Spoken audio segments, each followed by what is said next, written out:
Greetings, YouTube. The doctor is in. Dr. Urias Papers here, coming at you with another commentary on Dungeons and Dragons. And we are going to be showing off my newest class build, which is called the Knight of Trickery. We are going to look at this from a 5e perspective, but this can also probably be built by what we know so far in the 2024 material. We're going to be kind of looking at how that would transition over. So, the Knight of Trickery is a fighter cleric, which uses the Echo Knight and the Trickery Domain cleric together. And I have built here a 13th level version of this, which is 9 levels of fighter, 4 levels of cleric. So if we were using the 2024 rule set, everybody gets all their stuff at 3rd level now with all of their subclasses, so this would pass through all of that. Now, let's look at the build itself and how do we get from one place to the next. First off, we are picking a Ravenite Dragonborn, which is one of the Dragonborn that are in Critical Role. It uses Dragonborn statistics from Player's Handbook. But the one thing that there's a couple of things I really do like about this. That you get Dark Vision, and that you get Vengeful Assault. That was one of the main things I'm going after, is Vengeful Assault. When you take damage from a creature in range of a weapon you are wielding, you can use your reaction to make an attack with the weapon against that creature. Once you use this trait, you cannot do so again until you finish a short or long rest. So there's no opportunity attack. Well, there is. I mean, there's opportunity attack, but you get the option of using your reaction attack if they take an opportunity attack, or if they attack you. And they do damage. They have to hit you and they have to do damage. Now, we did use the Origins Manager because I like being able to take whatever ability score increases that I want. All right. As far as class goes, we are an Echo Knight and a Trickery Domain. At 1st level, we are going to start with Fighter, and the main reason for that is I want the proficiencies from the Fighter. We took Athletics and Survival for our background. We took Far Traveler because we get Insight and Perception, both Wisdom. And the reason I did that is because we're a cleric, so we're going to have a pretty good Wisdom. Not going to have the greatest wisdom, but a pretty good wisdom, and that is going to allow us to have high scores in those things as well. Plus, for the fighter, I also took athletics and survival, survival being another wisdom. So we've got a good athletics, a good survival, a good perception, and a good insight. So they're very athletic, but they also kind of know about their surroundings quite a bit. And I do like the hit points for the fighter. You know, we're taking 9 levels of fighter. The fighting choice that we're taking is great weapon fighting because we are going to be using a 2-handed weapon. Eventually, we will get to that. It is going to be a halberd. We love the second wind. We love the action surge. The martial type we're taking is the Echo Knight, which is awesome. We get the Manifest Echo ability at 3rd level, which we can use a bonus action to manifest, and this is anytime we want. Anytime you can manifest an echo of yourself. It's got for this character, it's got a 19 armor class. It's got 1 hit point, and it's immune to all conditions. The great things about this is, as a bonus action, I can teleport and swap places with the Echo Knight at a cost of 15 feet of movement, leaving me 15 feet of movement.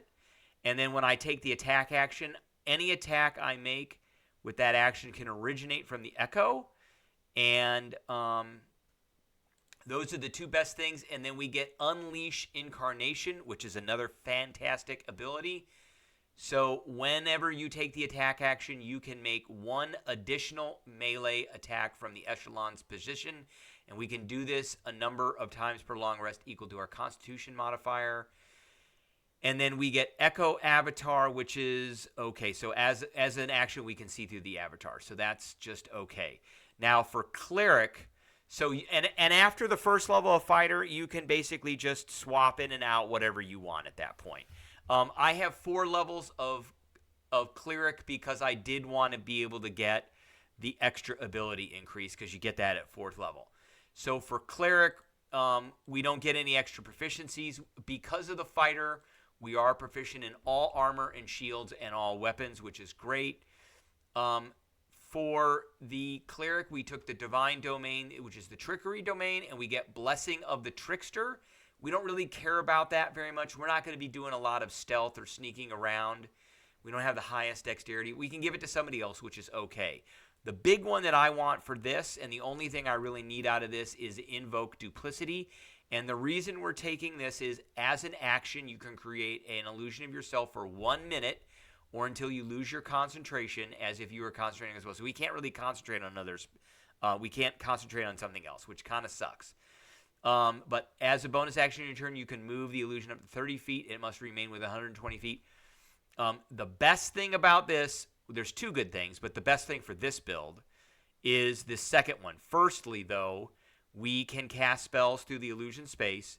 Secondly, when both you and your illusion are within 5 feet of a creature that can see the illusion, you have advantage on attack rolls against that creature, given how distracting the illusion is. So now we've got an echo and an illusion. This does not require... Where is it? Manifest Echo does not require any kind of concentration, which is great. That's awesome. It's just there. It's got a hit point, which means it can be destroyed. But we can get an Echo and we can get Invoke Duplicity. And now I can attack, my Echo can attack, and we all get advantage because of Invoke Duplicity. So you have advantage on attack rolls. So because my Echo is me, I have advantage on attack rolls. So we are also going to be taking at 4th level. We took Great Weapon Master, which mainly we want that for the 2nd bullet so that we can do plus 10 to damage. And then at 6th level, we're taking Strength twice. And then at 8th level, we're taking Polearm Master because we are going to be using a halberd. There it is right there, halberd. So when you take the attack action and attack with only a glaive, halberd, blah, blah, blah, you can use a bonus action to use the opposite end. And then while you are wielding a glaive or spear, other creatures provoke an attack of opportunity when they enter your reach. Okay? So we can do that too. If they happen to miss us, then we can do that. Now, ability scores, this is a 27-point ability score. We put a 15 in strength, a 14 in con, and a 14 in wisdom. We did 2 bumps with this from the Ravenite. We did a +2 to strength and a +1 to wisdom. So that gives us a base 17 here, and it gives us a base 15 here, and a base 14, 10, 10, and 8. 8 charisma is our dump stack because we don't really care about charisma for this.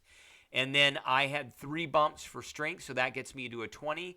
And I had 1 extra bump for wisdom, so that gets me to a 16, which gives me a +3. All right, for description, we're Fair Traveler, and I always take Dwarvish and Giant. I think I've got Draconic somewhere too. We took a dice set, and that's basically it. For equipment, we have a +2 halberd, +1 plate armor. We have a ring of protection, a ring of spell storing, and a cloak of protection. I like the ring of spell storing because it allows me to cast spells on myself. Now, a lot of spells that we're going to be casting on ourselves, we can't have up while we have the Invoke Duplicity because this requires concentration. But that's okay. That's okay. So let's take a look at the overall character here. We've got a +12 to hit with our +2 halberd. We do a D10 +7 damage. If we do the -5 Great Weapon Master attack, then we do a D10 +17. And if we have our Invoke Duplicity up, then we're doing a D10 +17 at advantage, which is awesome. So that means instead of a +12 to hit, we have a +7 to hit with advantage, which is great. Now, we have Invoke Duplicity, which we get the advantage. We have our Great Weapon Master attack. If I hit somebody who is with a crit, when you score a critical with a melee attack and reduce them 0, can make another melee attack as a bonus action. We may not be using that. We've got our Manifest Echo. So when I do an attack action, I get 2 attacks. All right? I get 2 attacks. And then I can unleash my Echo. Where is that at? Unleash Incarnation. So then I get another attack. So that's 3 attacks.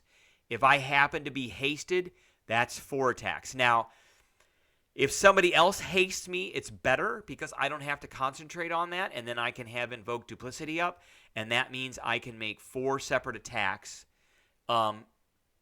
hasted with advantage. And the other great thing is I can then Action Surge, and I get 4 more attacks. Now, I can do that twice per long rest because of the number of times I can do Unleash Incarnation. And then after an Action Surge, I can only do once per short rest, okay? So we can only do that. That's kind of a Nova round. And then after that, we can do 4 attacks if I'm hasted, 3 attacks if I'm not. And then after that, we'll be doing 2 attacks with advantage. So it doesn't increase, it just goes as it goes. So for spells, on this particular build, I've got Bane and Bless, which are concentration. We automatically get Charm Person. Well, let me start with this. For cantrips, we've got Guidance, which is concentration, and Mending, Spare the Dying, and Thaumaturgy. I'm not going to be attacking with any of my cantrips. So these are the reasons I took these cantrips. They're kind of support and utility, that kind of thing. The cantrips for clerics are not great, and they don't get a whole lot of them. So that's what we're getting. Then I took Bane and Bless. So Bless is for me. Bane is for the enemies. Again, these are concentrations. So if I've got Invoke Duplicity up, I can't use them. I took Cure Wounds just in case. We get Charm Person and Disguise Self just from the list. I took Protection from Evil and Good just because. And again, if I've got Invoke Duplicity, I can't use this. And then I took Shield of Faith just in case I want to bump this back up to like a 23. For second level, we've got Aid, which gives me extra hit points. And just a little bit, not too much. And then we've got Hold Person, Mirror Image, and that's something we got from the Cleric, which is great, and it's not concentration. That is, so I will have a Invoked Duplicity Illusion up. I will have my Echo up, and then I'll have Mirror Image up, and so it will be very hard to figure out who I am. And then we've got Pass Without a Trace, which is a great spell, but again, it's concentration. So if I have this up and then I invoke Duplicity, it's going to go down. That's kind of the caveat with this is Invoke Duplicity and these concentration spells really don't go together. But once my Nova round is over with, then I may want to start casting some spells to give myself some protection or some bumps to certain things. Now, as far as the 2024 rule set goes, I found this website, and it's going over the things we know so far about the fighter, and not a lot has changed. So the fighter is still going to get their fighter subclass at third level. We do know that you can combine and contrast stuff from previous versions of 5e, like the Echo Knight, with the stuff from 2024.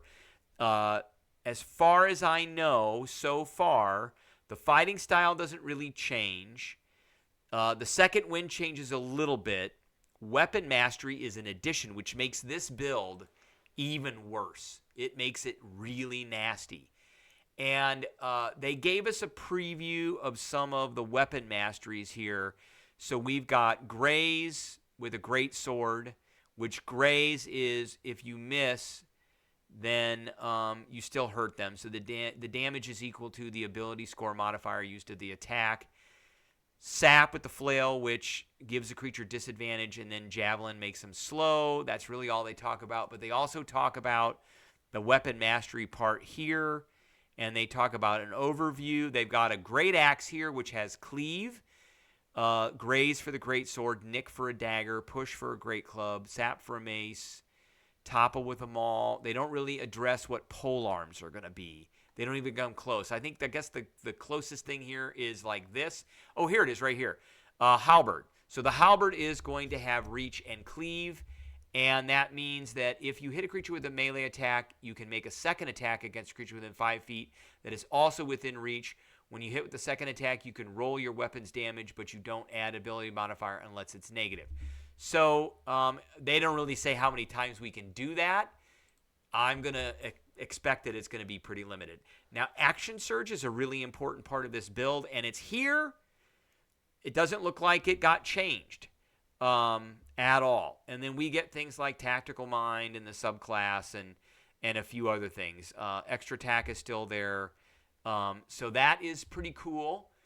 With the Cleric, there are a few changes, but it doesn't really change the subclass. So they do have the Trickery Domain subclass in here. Invoke Duplicity is here. However, the spells did change. So we're still getting Pass Without Trace, but instead of Mirror Image, we get Invisibility. Invisibility is concentration, unfortunately. They took Mirror Image away. I would rather have Mirror Image. But Blessing of the Trickster and Invoke Duplicity essentially work the same. So I don't really foresee any differences. We do get a couple of things that are new for the Cleric themselves. Like the Channel Divinity, we get the Divine Spark or the Turn Undead, so we do get the ability to like heal a bit with our Divine. We get the Divine Order. I would probably take Thaumaturge because we get everything in this from the fighter themselves. The number of spells we get is probably going to be less because it's based off of your Cleric level and not your total level, I believe. And then for 3rd level, we got our subclass. And then 4th level, we got that. So none of that really changed that much. So this class is perfectly viable for 2024. And it's pretty, I'm going to be doing a D10 plus 17. So that's 22 points of damage on average. And I can do that, if I'm hasted, I can do that 8 times in 1 round. 2 attacks on an attack action, 1 extra attack for the Echo, for the Unleash, I think it's Unleash Echo ability. Let's take a look at that just to make sure that I got the name right here. Unleash Incarnation, and 1 attack from Haste. That's 4 attacks, and then I Action Surge and do it all again. And so that's 88 times 2 is... math, 176 points of damage in 1 round. That is pretty, if I hit with everything. And that's all at advantage. That's pretty awesome, given that the AC of most creatures is absolute junk. All right, this is the Knight of Trickery. I hope everybody enjoyed this build, and I will catch everybody later.